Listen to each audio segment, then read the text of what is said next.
I didn't discover my fiancé was cheating because I went looking. I discovered it because someone laughed. We were sitting on the couch at my place, the TV droning on in the background, some game neither of us was really watching. My friend was half scrolling on his phone, half commenting on the screen, when he snorted and turned his phone toward me. "Okay, this is wild," he said. "This girl looks exactly like your fiancé." I smiled automatically, ready to brush it off. People say things like that all the time. Familiar faces, similar smiles. Then I looked, and my body reacted before my brain could catch up. My chest went cold, not tight, not painful, just hollow, like the floor beneath me had quietly vanished. It wasn't someone who looked like him. It was him. Recent photos. Photos I recognized. One I had taken myself just 2 weeks earlier, over brunch, sunlight hitting his face just right. His smile, his jacket, everything familiar, everything mine. The profile said he was single. No drama. Looking for something real. I didn't speak. I couldn't. My friend's laughter died the moment he saw my face. "Oh no," he said quietly. No. That's actually him, isn't it?"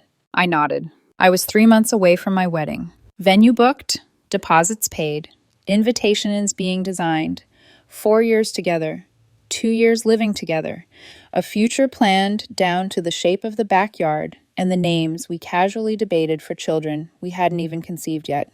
And my fiancé was advertising himself as available. I went home that night and watched him sit on the couch like nothing was wrong. Watched him ask about my day, about the game, about dinner.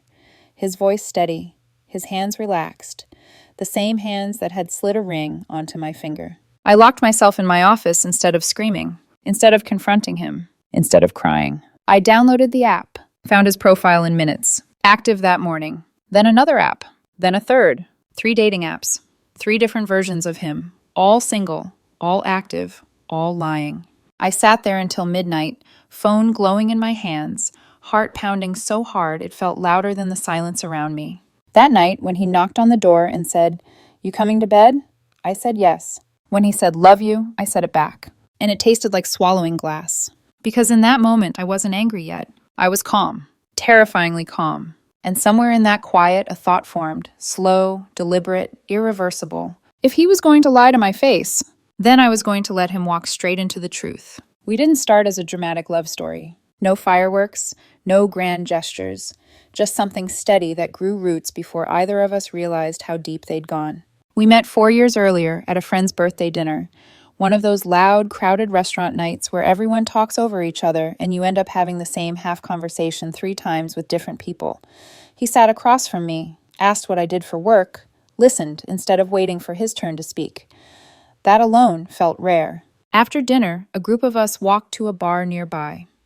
Somewhere between cheap cocktails and bad music, he leaned in and said, almost apologetically, "You seem different from most people here." I laughed. "Different how?" "Present," he said, "like you're actually here." I remember that moment clearly because it felt safe. Not exciting safe. Not butterflies safe. Just grounded, like standing on solid ground after too much time on unstable footing. We started dating slowly, no rushing, no labels in the first weeks. We met for coffee, took long walks, talked about families, about where we'd grown up, about what we thought adulthood was supposed to look like. He told me about his parents' marriage, messy, loud, eventually imploding. I told him about my fear of wasting time on someone who wasn't sure. "I'm sure," he said, more than once, calmly, convincingly. By the end of the first year, we were inseparable. He had a toothbrush at my place before either of us acknowledged what that meant. Clothes followed, then shoes, then the quiet understanding that we were sharing a life, not just space. 2 years in, we moved into my condo officially. It made sense. My name was on the deed, close to both our jobs. He talked about how much he loved building a home together, how adult it felt. We hosted dinners, planned trips, fought occasionally, but nothing explosive. Normal disagreements. Dishes, schedules, money in that careful, future-focused way couples talk about money when they believe they're building toward something permanent. The proposal wasn't flashy. It happened on a quiet weekend morning, coffee still warm in our mugs, sunlight spilling across the kitchen floor. He was nervous. I could tell. His voice shook when he asked. The ring, his grandmother's, caught the light as he held it out. I said yes without hesitation. And for a long time after that, I believed in the version of us we were presenting to the world. The engaged couple. The ones with plans, with timelines, with a shared future that felt inevitable. Looking back, I can see the small shifts. The nights he stayed out later than usual, the phone always face down, the way he sometimes seemed distracted, distant, like his mind was half somewhere else. But love has a way of smoothing sharp edges, of turning warning signs into background noise. I trusted him. I trusted the man who kissed my forehead before work, who talked about our wedding like it was a certainty, not a question. I trusted the story we were telling together, which is why the betrayal didn't feel like a crack. It felt like a complete structural failure. And once I saw it, once I couldn't unsee it, there was no going back to who I'd been before that screenshot lit up my friend's phone. The woman planning a wedding. The woman who thought she was chosen. After that night, everything looked the same, but felt completely different. He still came home when he always did. Still asked what I wanted for dinner. Still complained about traffic, about work, about the neighbor upstairs. He laughed at the same jokes. Kissed me the same way. Slept beside me with the same familiar weight in the bed. And yet, every small action now carried a second meaning. His phone never left his hand, but always stayed face down. Notifications were suddenly private things, checked in quick glances, dismissed with practiced ease. When I asked who he was texting, he didn't panic. He smiled. Just work stuff. That smile used to reassure me. Now it felt rehearsed. I started noticing patterns I'd ignored before. The way he showered immediately after coming home late. The way he suddenly cared more about his appearance on random weeknights. New shirts I didn't remember buying. A cologne he said he'd always worn, but hadn't. None of it was enough on its own. Together it formed a quiet, nauseating hum I couldn't turn off. I didn't confront him. Not because I was afraid, but because I needed to understand the scope of the lie before I touched it. So I watched. I took screenshots every time I saw his profiles active. Morning, afternoon, late at night. I noticed how often he was online when he claimed to be too busy to talk. I saw the bios he wrote for strangers, versions of himself that conveniently erased me. Recently out of a long relationship. Independent, ready for something new. No drama. The irony of that last one almost made me laugh. Almost. At work, I went through the motions like a ghost. Emails sent, meetings attended, words spoken automatically. Inside, my mind was running scenarios on a loop. How long had this been going on? How many people? How many lies had I swallowed without noticing? At night, he'd knock on my office door while I pretended to work. You coming to bed? Yeah, just finishing something. Don't stay up too late, he'd say, soft, affectionate. Love you. Love you too. Each time felt heavier, each time lodged deeper in my throat. I didn't cry. Not yet. I think some part of me knew that once I started, it would shatter the fragile control I was clinging to. So instead I focused on logistics, evidence, facts. Proof doesn't gaslight you. Proof doesn't change its story. Then, sometime around the third night of no sleep, an idea formed. It wasn't impulsive. It wasn't fueled by anger. It was cold, precise. If he was so comfortable pretending to be single, I would meet that version of him. I created a fake profile using photos of a friend who'd moved overseas and gave permission. I built the persona carefully, everything he claimed to want. Successful, adventurous, no baggage, no expectations. I swiped right. We matched within the hour. His message came first. Flirty, casual, confident. I'm glad we matched, he wrote. I've been ready to start fresh for a while. Start fresh. While sleeping next to me. I stared at the screen for a long time before replying. My hands were steady, my heartbeat slow. This wasn't revenge. This was confirmation. And once he gave me his number, once the messages moved off the app and into something more personal, more real, I knew one thing for certain. He wasn't confused. He wasn't scared. He was choosing this. Every single day. And that meant I could choose what happened next.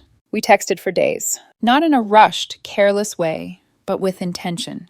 He asked questions, complimented me, made plans with the enthusiasm of someone who hadn't been caught yet. Every message confirmed what my gut already knew. This wasn't curiosity. This was pursuit. He told the fake version of me that he was newly single after a long relationship, that he'd learned a lot, that he wanted something real this time. Each word landed like a quiet insult. I suggested dinner, a nice Italian place downtown. He didn't hesitate. In fact, he sounded almost relieved. Finally, he texted. It's been forever since a guy planned a proper date. I stared at that sentence longer than I should have, because for 4 years I had planned everything. Dinners, trips, anniversaries, the wedding itself. And here he was, praising a stranger for effort he pretended not to see in me. I picked the restaurant carefully, the same one where we'd celebrated our anniversary. I didn't do it for drama. I did it because it mattered that he recognized the place, that the weight of what he was doing couldn't be escaped. While he flirted through text, I packed. Not angrily, not sloppily, methodically. Every shirt, every pair of shoes, toiletries, electronics, the decorative pillows that had taken over half my couch. I photographed everything, labeled boxes, kept receipts, rented a storage unit in my name, moved it all there quietly, efficiently. This wasn't impulsive. This was protection. I changed the locks, my condo, my name on the deed, legal, clean. The day of the date, he told me he was going out with coworkers. Girls' night, he said casually, probably crashing at a friend's place. Have fun, I replied. You're the best, he said, kissing my cheek on his way out. I arrived at the restaurant early, spoke to the manager, slipped him cash, asked for a table with a clear view of the entrance. I sat there alone, hands wrapped around a glass I barely touched, heart steady in a way that surprised me. Then he walked in. He looked incredible, hairstyled, new dress I'd never seen, confident, nervous, excited. He checked his phone, smiled when I texted from the fake profile. Just parking, be right in. He stood up, turned, and saw me. The transformation was immediate. Excitement, confusion, terror, all in 2 seconds. What? Why are you... He stammered. This is funny, running into you here. I thought you were out with coworkers. I didn't raise my voice. I didn't argue. I pulled out my phone, showed him everything. The profiles, the messages, the timestamps. And then I told him calmly what he'd already lost. His home, his ring, his future. The restaurant went quiet around us, even though no one stopped eating. And for the first time since that screenshot appeared on my friend's phone, I felt completely in control. For a moment, he just stared at the screen. Not at me, at the proof. His mouth opened, then closed. His hands hovered uselessly over the table, like he didn't know what to do with them anymore. Around us, the low hum of the restaurant continued. Cutlery clinking, glasses being set down, a couple laughing 2 tables away. Life going on, completely indifferent to the fact that his had just collapsed. I can explain, he finally said. It was automatic, reflexive. The first line in a script men like him reach for when the lie is cornered. I didn't respond. Silence does something to people who are used to talking their way out of things. It stretches. It exposes. He leaned forward, lowering his voice. This isn't what it looks like. I tilted my head slightly, not in disbelief, in curiosity. What does it look like to you? He swallowed. His eyes flicked around, suddenly aware of the room, of the fact that we were not alone, that people could see him, hear fragments, judge. I was just having doubts, he said. Cold feet. It's normal before a wedding. Joining 3 dating apps? I asked quietly. Calling yourself single? I wasn't actually going to meet anyone. I glanced at the empty chair across from me. You're at a restaurant, on a date, with someone who isn't me. His face crumpled, tears welled fast, messy, uncontrolled. Please, he whispered, can we just talk about this at home? I shook my head once, slow, final. You don't have a home with me anymore. That's when the panic hit him fully. You can't do this, he said, louder now. We're engaged. Yes, I replied, about that. I held out my hand. Ring. His eyes widened. No, you gave that to me. Engagement rings are conditional gifts, I said evenly. No wedding. It comes back. People were watching now, pretending not to, but absolutely watching. The host hovered a little too close to our table. You're humiliating me, he hissed, in public. You were about to have a public date with someone else while engaged to me, I said. This feels appropriate. I love you, he said desperately. I want to marry you.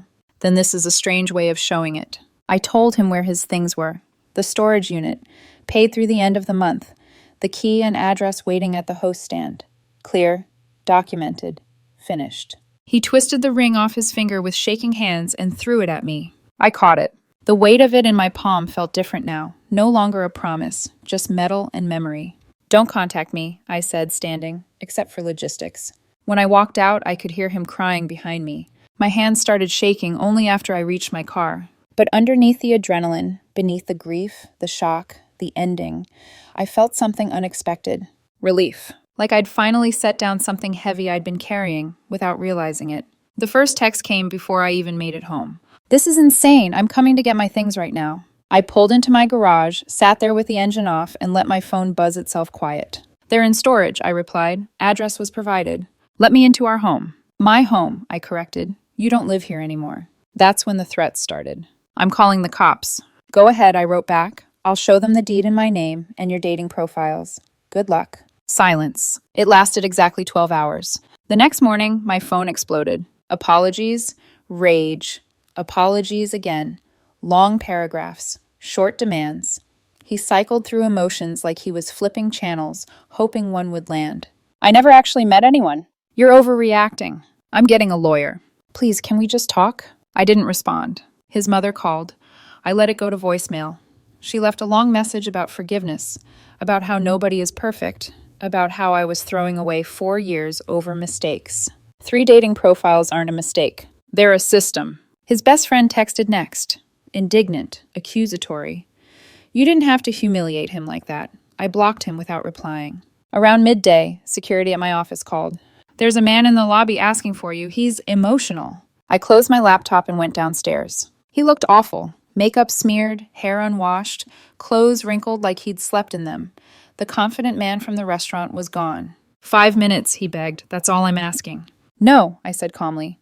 "I can explain everything." "You were actively dating other people while planning our wedding," I said. "What's left to explain?" "I was having doubts," he said. "I needed to feel wanted." "You were wanted," I replied, "apparently by dozens of people." "I don't want them. I want you." "You should have thought about that before making 3 profiles calling yourself single." He tried to follow me toward the elevator. Security stepped in. The doors closed. That night, he emailed me. A long, rambling message about therapy, about exploring feelings, about how the apps didn't mean anything, about how he never intended to meet anyone. Except he had. He showed up at my condo after dark, rang the doorbell over and over. My camera recorded everything. Him crying, yelling, pleading into the intercom. "You can't throw away 4 years over this," he shouted. "I didn't," I answered. "You did when you joined the apps." "I never met anyone." "You were at a restaurant for a date when I confronted you." "That was the first time," he said. "I was just curious." "Congratulations," I replied. "You're single now." He demanded more belongings. Jewelry, a necklace from his grandmother. I told him everything was in storage, documented, photographed. "Where am I supposed to live?" he asked. "Not my problem," I said. "Call your mom, call your friends, call one of your matches." He left after half an hour. The next morning, a letter arrived from his lawyer demanding I let him back into his residence, return property, and provide financial support. My lawyer responded the same day. Deed in my name, storage receipts, photos, screenshots of all 3 dating profiles with timestamps. His lawyer went quiet. He didn't. New number, new threats, claims I'd stolen the ring. "You returned it voluntarily," I texted once, in front of witnesses. Then the police showed up. 2 officers. Calm. Professional. I showed them everything. "There's no crime here," one of them said. "She has access to her belongings." After they left, I filed my own report for harassment. "Document everything," the officer told me. "If it continues, a restraining order will be easy." That's when I realized this wasn't going to fade quietly. This was going to burn all the way down. The second week was worse. Not louder, just heavier. The kind of chaos that doesn't explode but seeps into everything. Notifications, side glances, the way silence feels thicker when you know someone is still out there, still pushing, still refusing to accept the end. He went nuclear on social media. A long post, carefully written, emotional, vague in all the right ways. He talked about being blindsided, about how he'd been publicly humiliated, about being thrown out with no warning.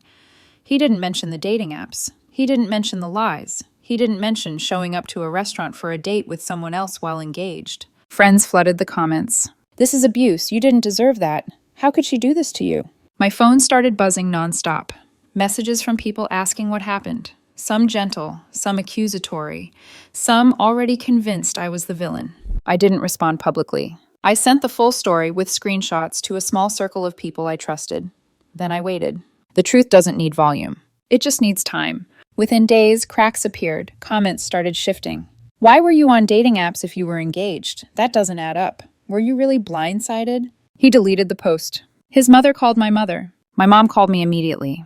What happened? She asked, concern sharp in her voice. I told her everything, slowly, fact by fact, screenshot by screenshot. Oh, she said finally. Honey, I'm so sorry. She says you ruined his life, my mom continued carefully. I caught him on a date with someone else, I said, after finding him on 3 dating apps.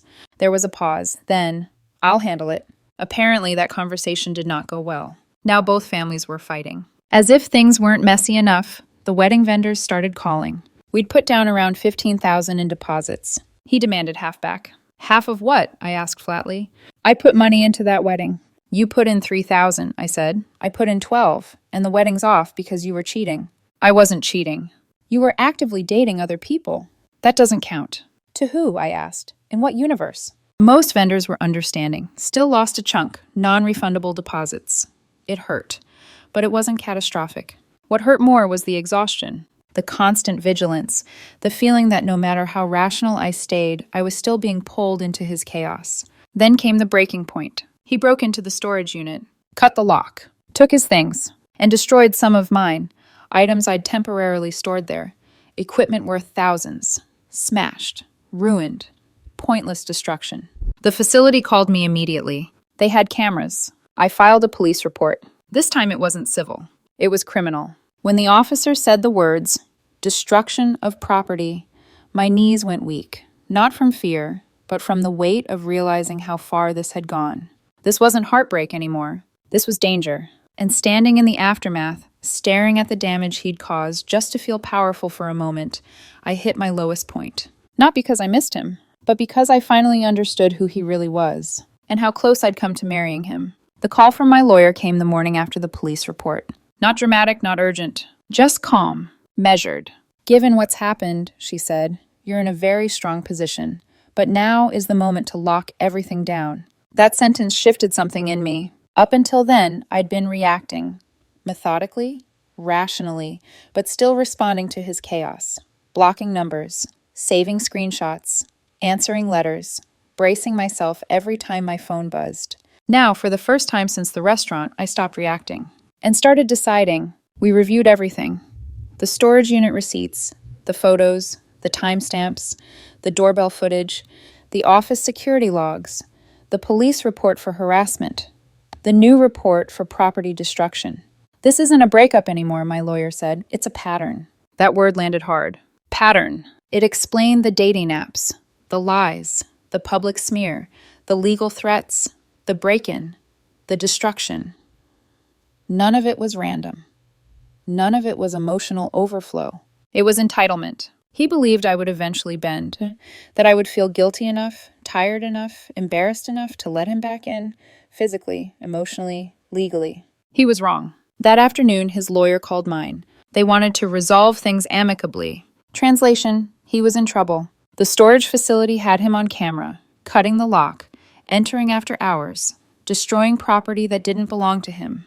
The police had evidence. The charges were real. His lawyer proposed a settlement. He would pay for the damages, replace what he destroyed, cover the lock, the security costs, and in exchange, I would agree not to pursue further action. How much? My lawyer asked. The number came back higher than I expected. Enough to cover everything. Enough to hurt. But what mattered more than the money was the admission. A written statement, signed, acknowledging that he broke in, that he destroyed my property, that he was fully responsible. I agreed, not because I wanted peace, but because I wanted finality. The check cleared within days. The signed admission arrived shortly after. When I held that document in my hands, something inside me finally unclenched. This was the moment the power shifted completely. He was out of leverage, out of threats, out of stories he could twist without consequence. After that, the noise stopped. No more texts, no more emails, no more surprise appearances, no more legal posturing. Silence returned, but this time it wasn't heavy. It was clean. I stood alone in my condo that night, surrounded by space that finally felt like mine again. No reminders, no shared clutter, no future built on lies. I put the ring into a safe deposit box the next morning. It wasn't a symbol of loss anymore. It was proof that I got out in time. And for the first time since this all began, I didn't feel like I was surviving something. I felt like I had won, quietly, legally, completely. 2 months passed. Not in a dramatic, cinematic way. No big milestones, no grand closure moments. Just days, stacking quietly on top of each other, each one a little less heavy than the last. The engagement was officially dead. The ring sat in a safe deposit box, exactly where it belonged, not hidden, not discarded, just removed from my daily life. The final accounting came together slowly, numbers replacing emotions. Lost on non-refundable deposits, just under 7,000. New locks, storage, legal consultations, a little over 1,000. Damages he paid after the break-in, 2,700. Net loss, but not the kind that keeps you up at night. It could have been so much worse. I kept coming back to that thought. Worse if I'd married him. Worse if I'd found out years later. Worse if children were involved. Worse if disentangling my life from his had required a court instead of receipts. I heard through mutual friends that he'd moved back in with his parents. Apparently, he was still active on dating apps. At least now he was honest about being single. The social media narrative didn't survive long. Once screenshots circulated quietly, people stopped asking questions. Some apologized. Others just disappeared. The ones who mattered stayed. Work improved, not because of the breakup, but because I finally had mental space again. I got promoted. The timing was coincidence, but the extra income didn't hurt. More importantly, I felt competent again, present, grounded. The condo changed. I got rid of everything that had belonged to us, rearranged furniture, bought pieces I liked without compromising, mounted the TV properly instead of leaving it on the stand he insisted on. Small things, symbolic things. The quiet returned, but not the empty kind, the peaceful kind. I started going out more. Weekend trips with friends, a short drive up the coast, a nice hotel, good food, no one to check in with, no one to manage. Freedom was intoxicating in a way I hadn't expected. Dating didn't happen, not yet. The trust issues were real. My therapist said that was normal, and that not rushing was a sign of health, not damage. Sometimes I thought about the night my friend showed me that screenshot, about how casually it had happened, how one small moment had rerouted my entire life. If he hadn't laughed, if I hadn't looked, if I'd married him without knowing. The thought made my stomach turn. He texted once more from a new number. "I'm really sorry. I know I messed up. Can we talk?" I didn't respond. I blocked it. There was nothing left to say. I don't regret the way it ended. Not the restaurant, not the packed bags, not the screenshots or the silence that followed. None of it. Could I have handled it privately? Of course, I could have waited, talked, given him space to explain, let him rewrite the story one more time in a safer setting. But fairness matters. He was planning to sit across from a stranger at a candlelit table while wearing my future like a costume. He didn't deserve the comfort of secrecy. He didn't deserve the benefit of soft endings. Everything I did was calculated, legal, documented, controlled. That wasn't cruelty, it was self-respect. Getting the ring back before lawyers entered the picture mattered. Changing the locks immediately mattered. Moving his things out and photographing every box mattered. Those choices weren't emotional. They were protective. That's why I came out ahead. He can tell people I am the villain. He can say I trapped him, embarrassed him, ruined his life. The people who matter saw the screenshots. They know the truth. I'm not heartless. I'm not controlling. I'm not abusive. I'm a woman who refused to be someone's backup plan. Someone who wouldn't wait quietly while her fiancé shopped for replacements. The condo feels bigger now, lighter, like it finally belongs to me. I invested the money that would have gone into the wedding instead, into something tangible, something mine. I don't even know exactly what I'm building yet, just that it's solid. I started working out, not obsessively, just consistently, showing up, watching effort turn into strength. It reminded me that progress doesn't need drama to be real. Sometimes people ask if I'd do it again the same way. Yes, without hesitation. Because the most important thing I learned wasn't how to catch a cheater. It was this. When someone shows you that they don't choose you, believe them. And choose yourself instead. That wasn't the end of my engagement. It was the beginning of my freedom. Thank you to everyone who offered support or shared similar stories. If this resonated with you, feel free to comment, share, or subscribe.